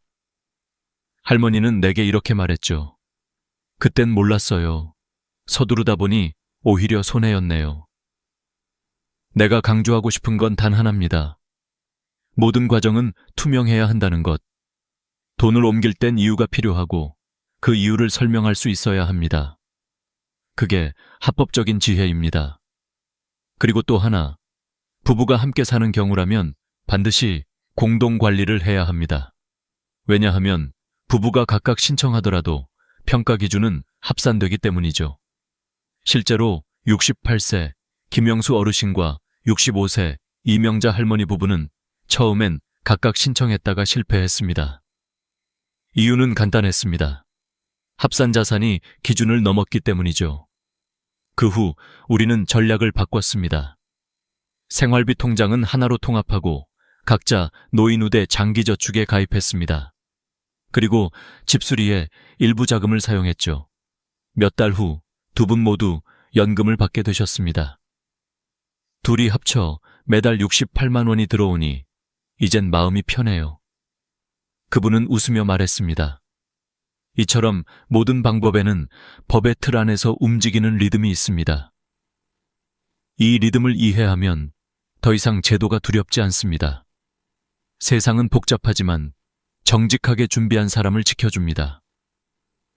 그런데 이 모든 이야기를 들으며 혹시 이런 생각이 드시진 않으셨나요? 나는 너무 늦은 거 아닐까? 그 질문에 나는 단호하게 말합니다. 늦었다고 생각할 때가 가장 빠른 때입니다. 80세 김순자 할머니가 나에게 그 말을 했습니다. 선생님, 난 이제 늦었다고 생각했어요. 근데 1년 연금 받고 보니 그동안 손해본 게 너무 아깝네요. 그분은 연금으로 손자 손녀에게 용돈을 주고 오래된 틀니도 새로 맞추셨습니다. 작은 돈이지만 그 안에는 자신이 여전히 누군가에게 도움이 되는 존재라는 자부심이 담겨 있었죠. 그 미소가 나에게는 어떤 금액보다 값졌습니다. 결국 연금은 돈 이상의 의미입니다. 그것은 삶의 존엄을 회복하는 장치입니다. 돈을 단순히 관리하는 게 아니라 내 삶을 계획하는 힘을 되찾는 과정입니다. 이제 마지막으로 오늘 배운 모든 전략을 종합해 봅시다. 통장 관리부터 증여, 주택 수리, 장기 저축까지 모든 과정에는 공통된 원리가 있습니다. 바로 미리 준비하는 사람만이 기회를 잡는다는 것. 다음 마지막 부분에서 그 원리를 일상 속에 어떻게 적용할 수 있는지 알려드리겠습니다. 기초연금을 신청하러 오는 분들을 보면 대부분이 이렇게 말씀하십니다. 이제 와서 뭘 해도 늦은 거 아닐까요? 그럴 때마다 나는 조용히 고개를 저으며 말합니다. 아니요. 늦었다고 느낀 바로 지금이 가장 빠른 시작이에요. 나는 87세 한영숙 할머니를 기억합니다. 6번이나 연금 신청에 실패했던 분이었죠. 이유는 단 하나, 통장에 6천만 원이 있었기 때문입니다. 그러나 그 돈은 사치나 여유가 아니라 평생 아껴 모은 생명줄 같은 돈이었습니다. 우리는 함께 전략을 세웠습니다. 3천만 원은 노인우대 장기저축에 넣고 100만 원은 오래된 집의 화장실을 고쳤으며 500만 원은 손자 결혼자금으로 증여하고 증여세 신고를 했습니다. 나머지 1,000만 원만 생활비 통장에 남겼죠. 그 결과 7번째 신청에서 드디어 연금 수급자가 되셨습니다. 그분이 내 손을 꼭 잡고 하신 말이 아직도 생생합니다. 실을 8살부터 받았으니까 이제 9년째네요. 지금까지 3,600만 원 넘게 받았어요. 선생님, 진작 알았으면 좋았을 텐데. 그 말을 들으며 나는 속으로 생각했습니다. 이건 단지 돈 이야기가 아니라 삶을 되찾은 이야기구나. 또 다른 예로 박상철 어르신은 시골에 논과 밭이 있었지만 연금 심사에서 제외되었습니다. 농지를 가진 것만으로도 자산이 높게 평가되었기 때문이죠. 그러나 우리는 방법을 찾았습니다. 농지를 친척에게 임대하고 임대 계약서를 증빙 자료로 제출했습니다. 몇 달 뒤 그는 연금 대상자로 선정되었습니다. 이제 내 손으로 번 돈처럼 당당하게 받을 수 있어요. 그는 웃었습니다. 이런 사례들이 말해주는 것은 분명합니다. 기초연금은 시혜가 아니라 권리입니다. 평생 세금을 내며 이 나라를 지탱해온 어르신들이 당당히 누려야 할 권리 말입니다. 그리고 그 권리를 지키는 가장 현명한 방법은 법안에서 똑똑하게 준비하는 것입니다. 지금까지 말씀드린 5가지 핵심 원칙을 다시 한번 정리해 볼까요? 첫째, 통장에는 살 6개월치 생활비만 남겨두세요. 둘째, 노인우대 장기저축 상품을 적극 활용하세요. 셋째, 주택수리나 안전설비에 투자하세요. 넷째, 자녀에게 증여할 땐 반드시 계획적이고 신고를 하세요. 다섯째, 농지와 실거주 주택의 특례를 활용하세요. 그리고 무엇보다 중요한 6번째 원칙이 있습니다. 모든 과정은 투명해야 하고 미리 준비해야 한다는 것. 연금 신청 1달 전에 갑자기 움직이는 건 위험합니다. 최소 3개월, 가능하면 6개월 전부터 계획을 세우세요. 자산 목록을 정리하고 각 통장의 용도를 명확히 하세요. 노후 자금은 장기저축으로, 생활비는 생활통장으로, 수리비는 따로 분리해두면 훨씬 깔끔합니다. 나는 늘 이렇게 말합니다. 돈을 잘 버는 것보다 돈을 잘 지키는 게 더 어렵다. 특히 나이가 들수록 중요한 건 속도의 경제보다 준비의 경제입니다. 빨리 움직이는 사람보다 미리 준비한 사람이 결국 웃습니다. 마지막으로 오늘 이야기를 들으며 이런 생각을 하셨을지도 모릅니다. 나는 아직도 뭐가 뭔지 잘 모르겠는데 괜찮습니다. 처음에는 누구나 그렇습니다. 중요한 건 지금 이 영상을 끝까지 보신 그 마음입니다. 그 한 걸음이 이미 변화를 만든 겁니다. 80세 김순자 할머니가 나에게 했던 말을 전하며 마무리하고 싶습니다.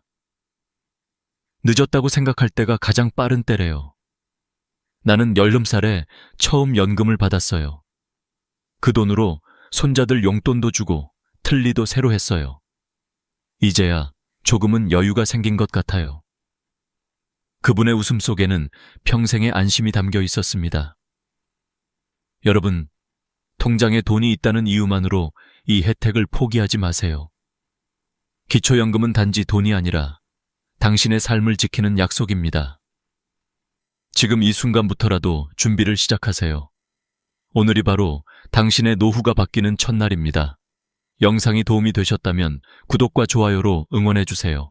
그리고 댓글로 여러분의 사연이나 궁금한 점을 남겨주시면 다음 영상에서 함께 다루겠습니다. 여러분의 한 줄이 누군가의 노후를 바꿀 수 있습니다. 함께 지혜를 나누며 더 따뜻한 세상을 만들어 갑시다. 오늘도 끝까지 시청해 주셔서 진심으로 감사합니다. 여러분의 노후가 더 안정적이고 풍요롭길 진심으로 응원합니다. 나는 오늘 당신의 집이 왜 끝내 정돈되지 않는지, 그리고 그 이유가 게으름이 아니라 마음의 피로와 결정하지 못한 채 미뤄둔 선택들 때문임을 이야기하려 한다. 문을 열면 신발장 앞에 쌓인 장바구니, 냉장고 옆에 겹겹이 포개진 빈통, 서랍 속 어디선가 삐져나온 영수증과 케이블이 먼저 방인다. 그러나 어지러움의 근원은 눈앞의 물건이 아니라 우리의 머릿속에 남아있는 미완의 문장들이다. 언젠가 쓰겠지. 혹시 없으면 곤란하지 않을까. 아까워서 같은 말이 마음속에 돌덩이처럼 눌러앉아 하루의 기력을 조금씩 훔쳐간다. 고령의 내 환자 한 분은 늘 혈압이 불안정했는데 아침에 거실을 치운 날에는 같은 식사, 같은 약이었음에도 수축기 혈압이 10 정도 내려가는 일이 반복되었다. 의학교과서는 정리정돈을 약으로 처방하지 않지만 스트레스를 낮추는 생활요법의 첫 줄에는 언제나 시각적 자극을 줄이라가 적혀 있다. 눈앞의 혼잡은 뇌의 전전두엽을 계속 자극하여 불필요한 경보를 울리고 우리는 그 경보가 울릴 때마다 사소한 일에도 숨이 가빠진다. 결국 정리는 물건과의 싸움이 아니라 경보를 끄는 기술이며 그 기술의 첫 단추는 마음에서 시작된다. 나는 당신에게 오늘 단 하나의 장면을 선물하고 싶다. 오후 햇살이 거실 바닥에 길게 미끄러지는 시간, 탁자 위에는 필요한 것 3가지만 남아있고 나머지는 제자리를 찾아 조용히 사라진 장면. 그 장면을 막는 첫 장벽은 물건이 아니라 마음의 문장이다. 그래서 오늘의 정리는 버리기 전에 먼저 마음의 짐부터 버리는 일로 시작한다. 방법은 의외로 간단하다. 숨을 천천히 5번 들이쉬고 그 사이에 스스로에게 묻는다. 나는 지금 당장 더 가볍게 살 권리가 있는가? 고개가 끄덕여지면 그제서야 눈앞의 물건을 본다. 이 순서가 바뀌면 정리는 처벌이 되고 이 순서를 지키면 정리는 회복이 된다. 나는 오랫동안 노부모를 모시며 살았다. 어머니는 늘 좋은 날 손님 오면 쓰려고 새 수건을 넣어둔 서랍을 닫곤 하셨다. 그 서랍을 열 때마다 어머니의 표정엔 이상한 미소와 미묘한 죄책감이 함께 있었다. 좋은 것을 아끼며 사는 절약이 우리 세대의 미덕이었지만 아껴둔 마음은 종종 현재의 행복을 지나치게 절약하게 만든다. 그리고 그 절약의 그림자는 집안 구석구석에 먼지처럼 내려앉는다. 그래서 나는 어머니와 작은 실험을 했다. 새 수건을 꺼내 천물 세탁을 하고 그날 밤 바로 사용해보는 것. 다음 날 아침 어머니는 아무 말 없이 웃으셨다. 말없이 웃는 그 표정은 방 하나를 치운 것보다 더 큰 안정을 우리 가족에게 주었다. 정리는 기술이기 전에 감정의 처방이다. 우리가 정리를 미루는 가장 흔한 이유는 잘못 버릴까봐 라는 두려움이다. 그래서 나는 버리기 전에 기록을 권한다. 오래된 약통을 버리기 전 라벨을 사진으로 찍어두면 된다. 비닐봉지와 종이 가방을 줄이기 전 10개만 남기고 나머지를 재활용함으로써 불안의 실험을 해본다. 일주일간 불편함이 없었다면 마음의 경보는 틀렸던 셈이고 그때 남은 10개 중 5개를 더 줄인다. 정리는 한 번의 대청소가 아니라 작은 승리의 반복이다. 고령의 시청자라면 무릎과 허리가 먼저 걱정될 것이다. 그래서 오늘 실천은 앉아서 시작한다. 의자에 앉아 손만 뻗어 닿는 범위, 테이블 위 50cm 안의 것부터. 앉은 채로 하는 15분 정리는 넘어짐 위험을 줄이고 다음 움직임의 연료가 된다. 우리 몸은 마음의 상태에 놀라울 만큼 민감하다. 잠이 들기 전 침실의 시야가 단순해질수록 심박수는 안정되고 새벽에 깨는 횟수도 줄어든다. 밤마다 약봉지와 영수증이 테이블 위에서 나를 내려다보면 뇌는 해야 할 일이 미완임을 기억한다. 반대로 밤마다 비어있는 탁자를 보면 뇌는 오늘의 임무가 종료되었다고 받아들인다. 나는 이것을 밤의 빈 탁자 효과라고 부른다. 한 달만 해보면 아침에 어지럼, 식사 때의 체한 느낌, 이유 없는 답답함이 서서히 옅어진다. 복잡한 인생을 단번에 바꿀 수는 없지만 눈앞의 시야를 바꾸는 데는 단 10분이면 충분하다. 여기서 한 가지 반전이 있다. 사람들은 물건이 많아서 힘들다고 말하지만 사실은 결정의 횟수가 많아서 지치는 것이다. 이 컵을 둘 것인가 버릴 것인가? 이 케이블은 어디에 둘 것인가? 내일도 사용할 것인가? 나이 들어 기억이 예전 같지 않다면 더더욱 결정을 아껴야 한다. 그래서 나는 3가지 원칙만 쓴다. 하나, 안전과 관련된 것은 무조건 오늘 결정한다. 부풀어 오른 배터리, 변색되고 긁힌 플라스틱 용기, 유통기한이 불분명한 약. 둘, 중복은 숫자로 제한한다. 수건 5, 장바구니 5, 종이가방 5. 셋, 감정이 붙은 물건은 사진으로 남기고 기능은 떠나보낸다. 이 3가지면 집의 80%는 저절로 해결된다. 나는 오늘 당신의 손을 잡고 단 한 곳만 함께 정리하고 싶다. 거실 탁자다. 탁자 위 물건을 모두 오른쪽으로 밀어 비운 뒤 3가지만 다시 올린다. 메모지 한 묶음, 볼펜 한 자루, 물컵 하나. 나머지는 제자리를 찾거나 떠나보낸다. 그리고 의자에 다시 앉아 조용히 호흡을 맞춘다. 이상하게도 그 순간 방이 한 뼘 넓어진다. 이것이 마음의 짐을 먼저 비우는 힘이다. 오늘 밤 빈 탁자를 마지막으로 한 번 더 바라보고 불을 끄자. 내일 아침 문을 열면 마음이 먼저 정리되어 있을 것이다. 당신은 더 이상 나는 정리를 못하는 사람이 아니라 나는 오늘도 나를 가볍게 만든 사람이 되어 있을 테니까. 마지막으로 자신에게 작은 약속을 하나 하자. 매일 같은 시간, 같은 장소, 같은 순서로 정리의 문장을 되풀이한다. 나는 지금 당장 더 가볍게 살 권리가 있다. 이 문장을 말한 뒤 25번 고르고 탁자 위를 확인한다. 그 5번의 호흡이 내 심장과 뇌에 보내는 신호는 생각보다 강력하다. 의학적 수치가 아니어도 우리는 몸이 먼저 안다. 어지럽던 방이 고요해질 때 내 심장도 고요해진다는 것을. 그 고요가 하루를 길게 늘려준다는 것을. 그러니 오늘은 큰 결심이 아니라 작은 반복으로 시작하자. 마음의 짐부터 버리면 8가지 물건은 물처럼 흘러가 제자리를 찾아간다. 그리고 당신의 삶은 생각보다 빨리 호텔 로비 같은 단순함을 닮아갈 것이다.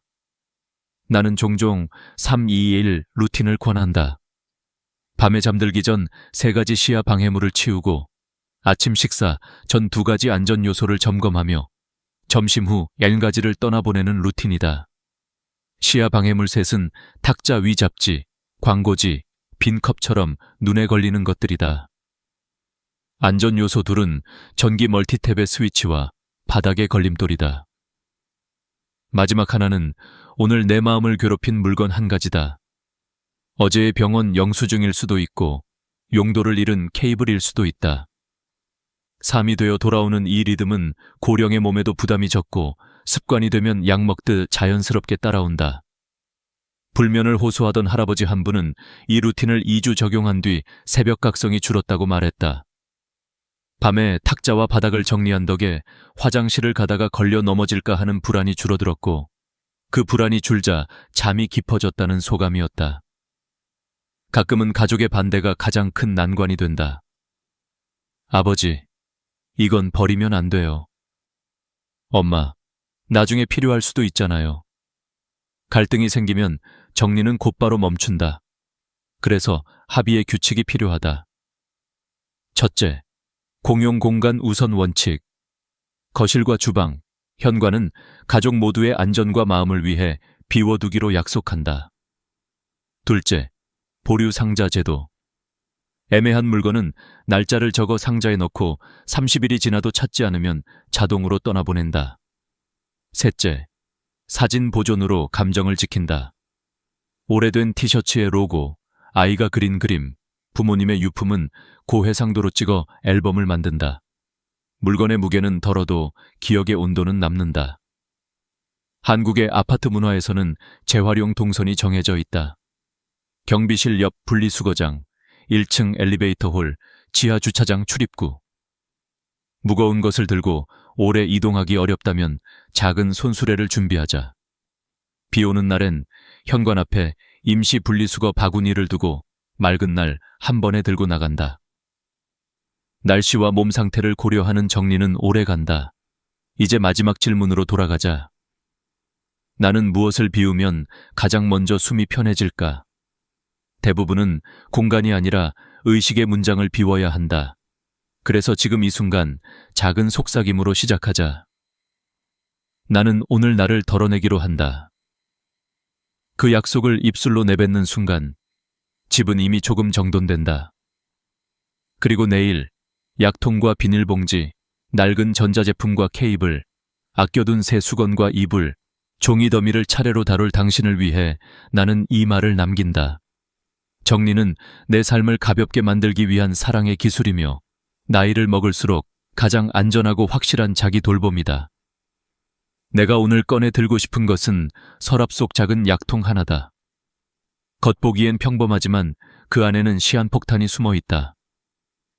대부분의 집에는 한두 알 남은 진통제, 몇 년 전 감기약, 자녀가 사다 준 영양제가 뒤섞여 있다.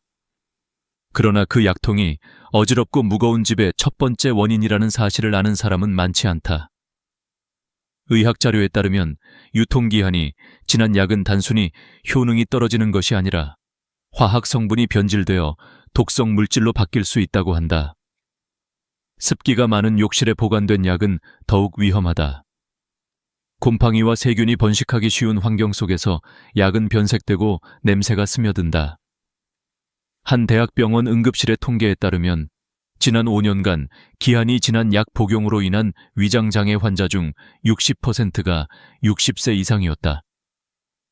기억력이 예전 같지 않아 약을 중복 복용하거나 포장을 뜯은 채 두었다 있는 경우가 많았기 때문이다. 우리는 종종 이 정도면 괜찮겠지라며 약통을 닫지만 그 방심이 건강을 갉아먹는다. 문제는 약을 버리는 방식에도 있다. 쓰레기통에 던져 넣는 순간 그것은 우리의 토양과 하천을 오염시키는 도구로 바뀐다. 내가 사는 동네 근처 하천에서는 매년 잔류의약품 성분이 검출된다. 그리고 그 물은 다시 우리의 밥상으로 돌아온다. 약을 제대로 버린다는 건 나의 건강뿐 아니라 다음 세대의 환경을 지키는 일이다. 약국이나 보건소의 폐의약품, 수거함을 이용하면 간단하지만 많은 이들이 그 사실조차 모른다. 나는 이런 이야기를 들을 때마다 늘 마음이 서늘해진다. 우리 세대는 가난과 아픔 속에서 모아두는 습관을 배웠지만 그 습관이 이제는 독이 되어 돌아오고 있다. 버리는 일은 낭비가 아니라 책임이라는 사실을 이제는 우리 어른들이 먼저 보여줘야 한다. 며칠 전 74세의 김 여사님이 내게 찾아와 말했다. 선생님, 이상하게 방에만 들어가면 숨이 막혀요. 검진 결과 특별한 이상은 없었다. 그런데 상담 중 그분이 말했다. 화장실 약장에 오래된 약이 많아요. 아까워서 버리지 못했어요. 나는 그녀에게 작은 실험을 제안했다. 그날 밤 약통을 열어 유통기한이 지난 약을 모두 꺼내고 다음 날 아침 약국에 수거함에 넣어보라고. 일주일 후 그녀는 전화를 걸어왔다. 집 공기가 달라요. 그냥 마음이 후련해요. 사실 그 순간 달라진 것은 공기가 아니라 마음이었다. 눈앞의 질서가 바로 설 때 마음의 질서도 바로 선다. 나 역시 예전에 그랬다. 어머니의 약통을 정리하려다 한 알 하나를 손끝에서 놓지 못했다. 이건 아버지 드시던 거야. 이건 나중에 혹시 쓰면. 그렇게 망설이다 밤이 새었다. 결국 다음 날 나는 약통의 모든 약을 흰 종이 위에 쏟아놓고 하나하나 날짜를 읽었다. 2018년, 2019년, 그리고 이미 색이 바랜 캡슐들. 그때 깨달았다. 우리가 버리지 못한 것은 약이 아니라 시간이었다. 그 시간은 이미 우리 곁을 떠났는데 마음만 과거에 묶여 있었던 것이다. 정리 전문가들은 말한다. 유통기한이 지난 약은 몸의 독, 버리지 못한 약은 마음의 독. 나는 여기에 한 문장을 더 더한다. 제때 버린 약은 미래의 백신이다.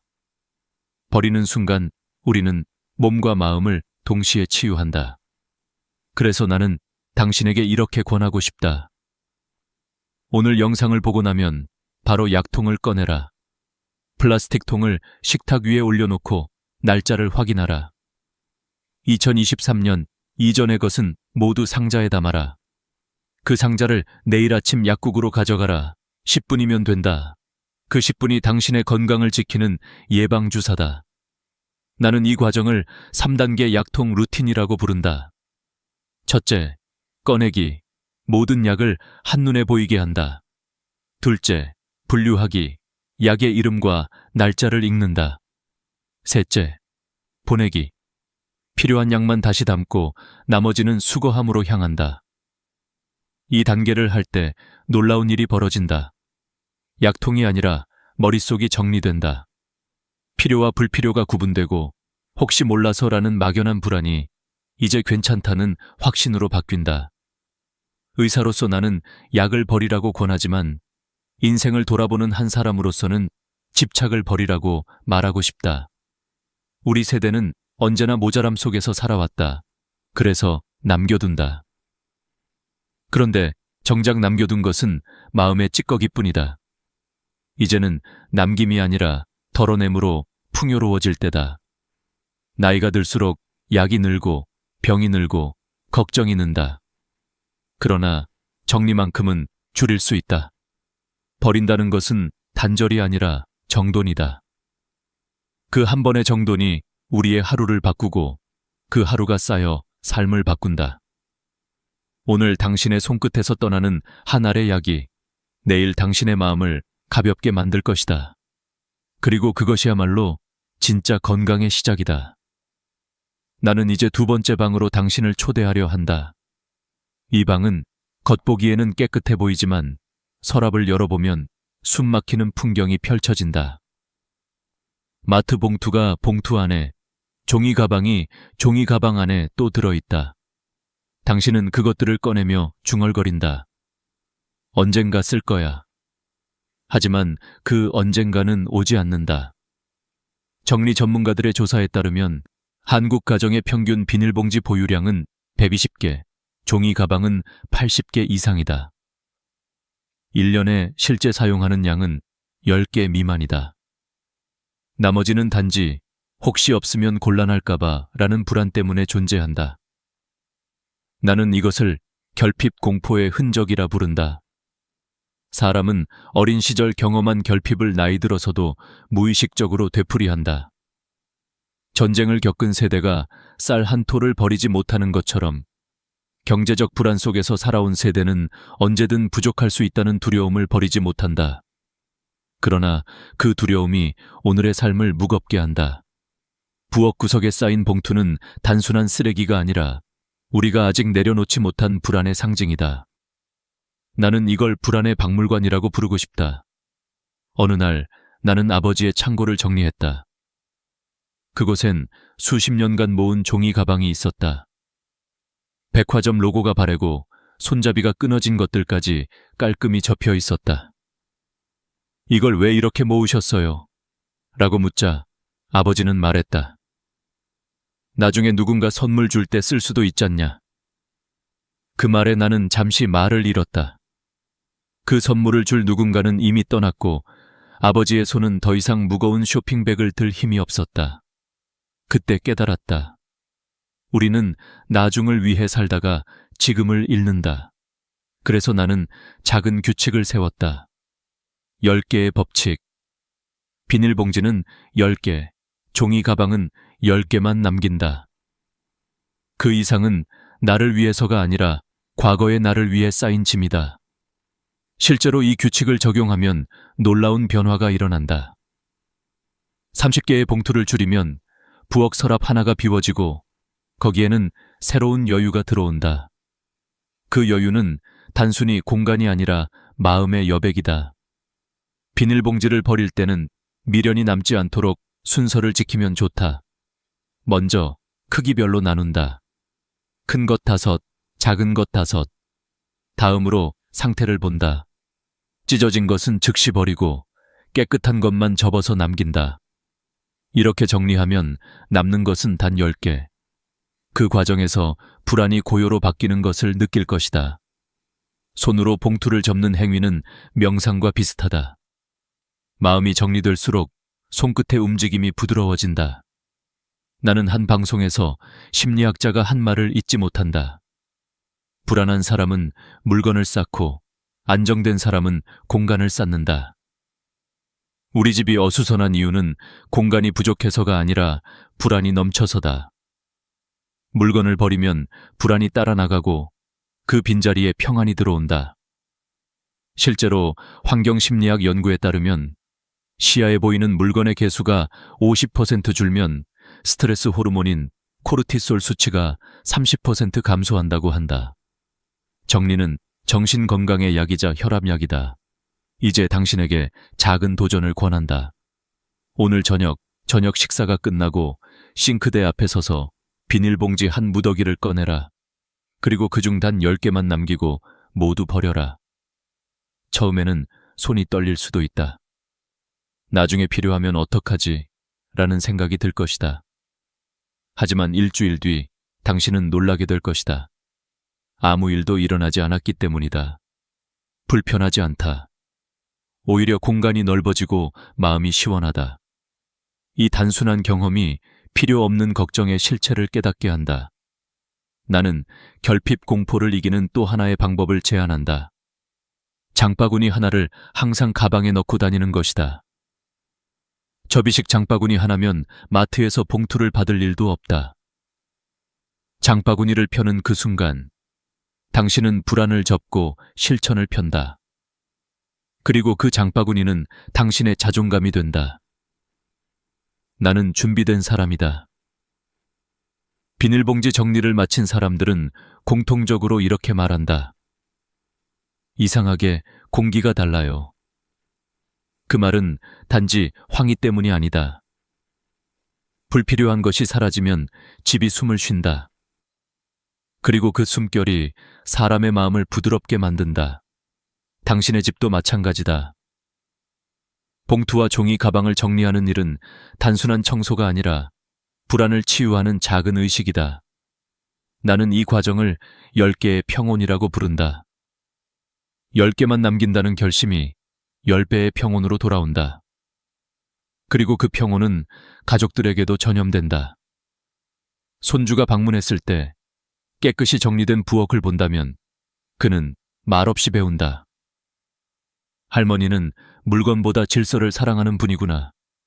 이것이야말로 가장 따뜻한 유산이다. 이제 봉투와 종이 가방을 줄였다면 다음 단계로 나아갈 시간이다.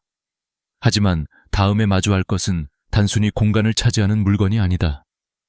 그것은 집 안 어딘가에서 지금 이 순간에도 폭발을 준비하고 있는 진짜 위험한 존재들이다. 나는 지금 당신의 서랍 속 잊힌 전자제품들을 떠올리고 있다. 오래된 휴대폰, 고장난 충전기, 사용하지 않는 케이블들. 그것들이 어떤 위험을 품고 있는지 아는 사람은 거의 없다. 다음 이야기는 바로 그 숨겨진 폭탄에 관한 것이다. 이제 서랍 깊숙한 곳으로 들어가 보자. 그곳엔 우리가 잊고 사는 작은 시한폭탄들이 잠들어 있다. 10년 전 쓰던 휴대폰, 켜지지 않는 카메라, 그리고 어디에 쓰는지도 모를 케이블 더미들. 겉보기엔 단순히 낡은 전자제품일 뿐이지만 그 안에는 불안과 위험, 그리고 우리가 놓지 못한 시간의 조각이 섞여 있다. 나는 이 장면을 볼 때마다 사람의 기억이 얼마나 집요하게 물건에 매달리는지를 느낀다. 이 안에 사진이 있을지도 몰라. 나중에 고치면 쓸 수 있겠지. 혹시 필요할 때가 있을지도 몰라 라는 생각이 우리를 붙잡는다. 그러나 그 순간부터 집은 창고로, 마음은 과거의 감옥으로 변한다. 실제로 매년 전국에서 수백 건의 화재가 이런 낡은 배터리 때문에 발생한다. 사용하지 않은 채 서랍에 넣어둔 리튬이온 배터리는 시간이 지나면서 내부 화학 반응이 불안정해져 부풀어 오르고 충격이나 열기에 노출되면 폭발로 이어진다. 2022년 서울 강남의 한 아파트에서 발생한 화재 역시 원인은 오래된 휴대폰 배터리였다. 사용하지도 않았던 기기가 그저 놓여 있었던 것만으로 집 한 채를 잿더미로 만들었다. 하지만 사람들은 여전히 버리지 못한다. 이유는 단순하다. 혹시나라는 단어 때문이다. 이 혹시나는 세월이 쌓인 두려움이다. 나이 들수록 우리는 새로운 것을 배우는 대신 잃어버릴까 두려워한다. 그래서 옛날 전화기의 작은 화면 속 연락처 하나, 오래된 카메라에 남은 기억 한 장이 쉽게 손에서 떨어지지 않는다. 하지만 기억은 물건에 갇히지 않는다. 진짜 기억은 우리가 누군가를 떠올릴 때 그 사람의 목소리와 냄새, 그날의 빛으로 되살아난다. 낡은 기기는 그 기억의 껍질일 뿐이다. 껍질을 버려야 내용이 살아난다. 나는 얼마 전 70대의 이 할아버지를 만났다. 그분은 10년 전에 돌아가신 아내의 휴대폰을 아직 가지고 있었다. 그 안에 사진이 있을까봐 버릴 수가 없어요. 그는 매년 배터리가 조금씩 부풀어 오르는 것을 보면서도 두려움과 그리움 사이에서 망설였다. 나는 조심스럽게 말했다. 그 안의 사진은 이제 당신의 기억 속에서 더 선명합니다. 그리고 그와 함께 통신사 센터로 가서 데이터를 복구하고 휴대폰을 공장 초기화했다. 기기를 반납하고 나오던 그분의 손은 떨렸지만 눈빛은 편안했다. 이제야 보내줬어요. 그 한마디가 잊히지 않는다. 버린 건 물건이 아니라 미련이었다. 전자제품 정리는 절대 아무렇게나 해서는 안 된다. 플라스틱 쓰레기통에 버리면 중금속과 화학물질이 토양과 물을 오염시킨다. 한국 대부분의 아파트에는 소형 폐가전 수거함이 있다. 또한 통신사 대리점에서는 휴대폰을 무료로 회수하고 개인정보를 완전히 삭제해준다. 데이터가 남아있을까 불안하다면 공장 초기화를 요청하라. 배터리가 부풀어 오른 기기는 절대 집안에 두지 말고 불연성 용기에 담아 맡겨야 한다. 이것은 단지 정리의 문제가 아니라 안전의 문제다. 나는 이 과정을 정리의 응급처치라고 부른다. 병이 난 집은 늘 이런 위험한 물건을 품고 있다. 정리란 단순히 깔끔함을 만드는 것이 아니라 생명을 지키는 기술이다. 낡은 전자제품을 버리는 순간 우리는 집의 심장 박동을 안정시키는 셈이다. 내 진료실에 찾아오는 많은 어르신들이 늘 말한다. 요즘은 괜히 불안해요. 그 불안의 상당 부분은 사실 시각적 과부하에서 온다. 엉킨 케이블, 불이 들어오지 않는 전자시계, 충전기 끝에 붙은 먼지. 이런 사소한 장면들이 우리의 뇌에 해야 할 일을 계속 쌓아놓는다. 뇌는 그것을 미완의 과제로 인식하고 스트레스 호르몬을 분비한다. 그래서 나는 이렇게 말한다. 가장 쉬운 심리치료는 고장난 물건을 버리는 겁니다. 나는 오늘 밤 당신에게 하나의 의식을 제안한다. 서랍을 열고 전자제품을 꺼내어 바닥에 일렬로 놓는다. 그리고 종이에 적는다. 이 물건을 마지막으로 사용한 날. 만약 1년 이상 사용하지 않았다면 그건 더 이상 당신의 물건이 아니다. 그건 단지 과거의 그림자일 뿐이다. 사용할 수 있는 것은 기증하고 작동하지 않는 것은 수거함에 맡겨라. 그 순간 당신의 마음도 숨을 쉬기 시작할 것이다. 케이블은 그 다음 단계다. 아마 서랍 속엔 정체불명의 선들이 엉켜 있을 것이다. 어느 전자제품의 선인지도 모른 채 우리는 그것을 풀지도 못하고 다시 묶는다. 그 엉킨 선은 우리의 머릿속 복잡함을 닮았다. 나는 전선 정리의 법칙을 3가지로 정리했다. 첫째, 사용 중인 기기에 개수만큼만 전선을 남긴다. 둘째, 매칭되지 않는 전선은 사진을 찍어 기록하고 버린다. 셋째, 남은 전선은 케이블 타이로 묶고 라벨을 붙인다. 이 단순한 행위만으로도 서랍은 1-3로 줄어든다. 정리를 마친 후 느껴지는 변화는 놀랍다. 그동안 보이지 않았던 바닥이 드러나고 바람이 흐른다.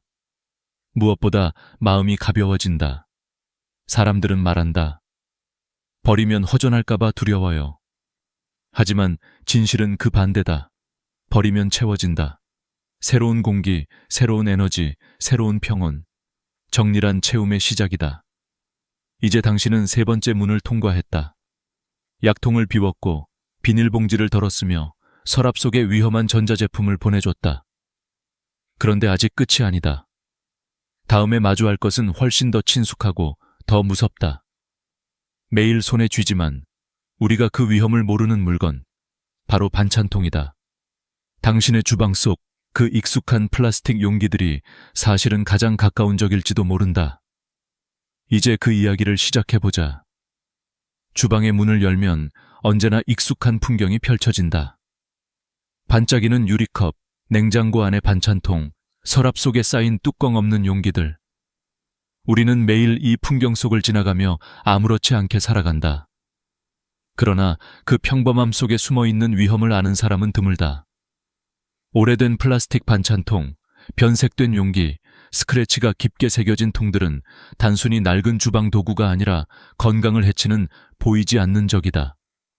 환경 호르몬, 즉 내분비계 교란 물질이 그것이다. 2년 이상 사용한 플라스틱 용기에서는 미량의 비스페놀 A가 음식으로 스며들 수 있다. 이 물질은 체내 호르몬 균형을 깨뜨리고 특히 노인들에게는 혈압과 혈당 조절에도 영향을 미친다고 알려져 있다. 나는 병원에서 건강 상담을 할 때 종종 묻는다. 혹시 주방에 오래된 플라스틱 통이 많으신가요? 대부분의 어르신들은 미소를 지으며 대답한다. 있지요. 아까워서 못 버려요. 그러나 그 아까움이야말로 우리의 몸을 서서히 병들게 하는 이유다. 색이 변하고 냄새가 밴 반찬통은 아무리 뜨거운 물로 씻어도 완전히 깨끗해지지 않는다. 그 안쪽의 미세한 스크래치 사이에는 대장균과 살모넬라균이 숨어 산다. 눈에 보이지 않으니 괜찮다고 생각하지만 그것은 마치 균을 가족 식탁 위에 초대하는 것과 같다. 나는 어린 시절 어머니가 쓰시던 반찬통을 기억한다. 투명했던 통이 점점 누렇게 변하고 뚜껑은 맞지 않아 고무줄로 묶여 있었다.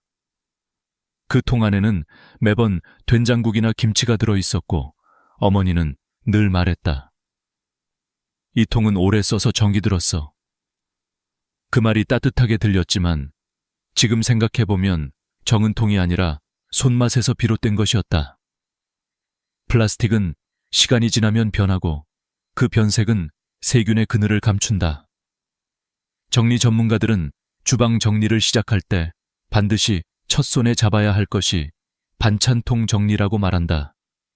이유는 단순하다. 눈에 띄게 변하기 때문이다. 반찬통을 버리고 유리 용기나 스테인리스 용기로 바꾸면 주방의 공기가 달라진다. 냄새가 사라지고 손이 닿는 느낌이 다르다. 무엇보다 음식을 꺼낼 때의 기분이 달라진다. 유리통은 깨끗하고 단단하다. 그 투명함이 마음까지 투명하게 만든다. 나는 이 과정을 투명함의 실험이라 부른다. 하루에 한 번 유리 용기를 꺼내 음식을 담고 그 옆에 오래된 플라스틱 통을 놓아본다. 같은 반찬이라도 그릇이 다르면 맛이 다르다. 그것은 단순히 시각적인 착각이 아니다. 심리학적으로 투명한 용기에 담긴 음식은 더 신선하고 믿을 수 있게 느껴진다고 한다. 정밀한 시각의 재교육이다. 눈이 바뀌면 마음이 바뀌고 마음이 바뀌면 삶이 바뀐다. 반찬통을 정리하는 가장 쉬운 방법은 햇빛 테스트다. 용기를 창가에 들고 빛에 비춰본다. 투명도가 떨어지고 흐릿하게 보인다면 수명이 다한 것이다. 손톱으로 긁었을 때 자국이 쉽게 나면 그것 또한 버려야 한다. 뚜껑이 없는 통, 냄새가 배어나온 통은 주저하지 말고 떠나보내라. 버릴 때는 감사합니다라는 말을 마음속으로 한번 건네보라. 그 통은 오랫동안 우리의 식탁을 지켜준 고마운 물건이니까.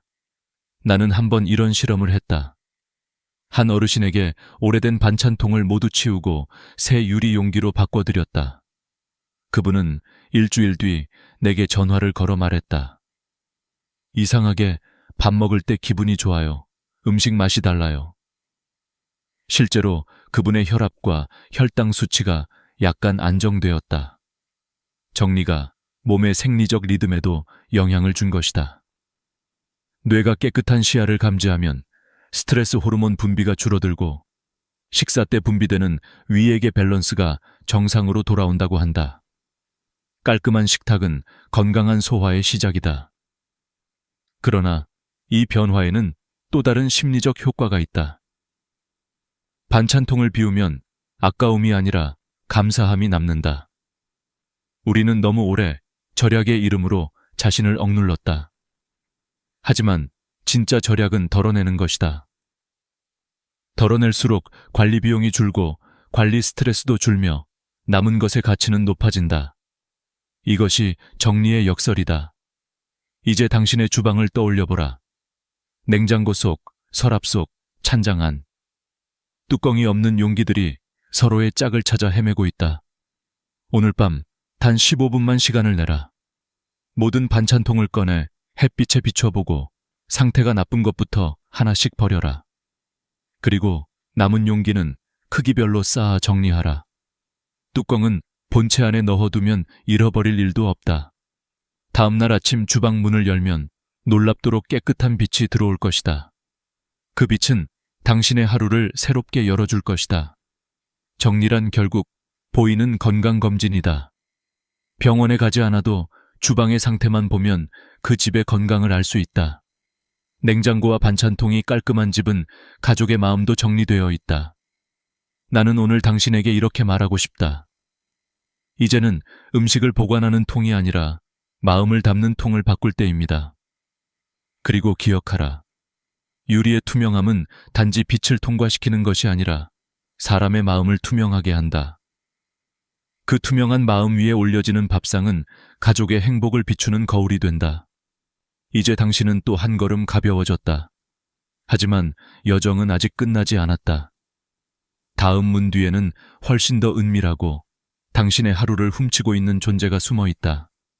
바로 엉킨 전선과 케이블, 당신의 시간을 조용히 잡아먹는 시간의 도둑들이다. 이제 마지막 방으로 들어가 보자. 겉보기에는 아무렇지 않지만 이곳은 당신의 시간을 조금씩 훔쳐가는 보이지 않는 도둑이 숨어 있는 곳이다. 바로 서랍과 책상, TV 뒤, 컴퓨터 아래를 차지하고 있는 전선과 케이블들이다. 엉켜있는 전선은 단순한 불편이 아니라 우리의 뇌와 마음을 혼란스럽게 만드는 미세한 자극이다. 한 연구에 따르면 복잡한 전선이 시야에 보이면 집중력이 평균 20% 떨어지고 스트레스 호르몬 분비가 증가한다고 한다. 눈으로 느끼는 어지러움이 뇌의 피로로 이어지는 것이다. 나는 종종 이런 말을 한다. 전선을 정리하면 인생의 회로도 정리된다. 너무 거창하게 들릴지 모르지만 실제로 그 말은 과학적이다. 사람의 뇌는 시각적 질서를 감지하면 안정감을 느끼고 질서가 무너진 공간에선 불안 신호를 보낸다. 그러니 책상 밑에 전선이 엉켜 있으면 우리는 매일 무의식적으로 작은 불안을 느끼며 살아가는 셈이다. 한 노부부의 집을 방문했을 때의 일이다. 거실 TV 뒤에는 오래된 멀티탭이 2개나 겹쳐 있었고 그 위로 먼지 쌓인 전선들이 덩굴처럼 엉켜 있었다. 나는 조심스레 물었다. 이건 다 사용 중이신가요? 할머니는 웃으며 말했다. 아니요, 혹시 몰라서 그냥 둔 거예요.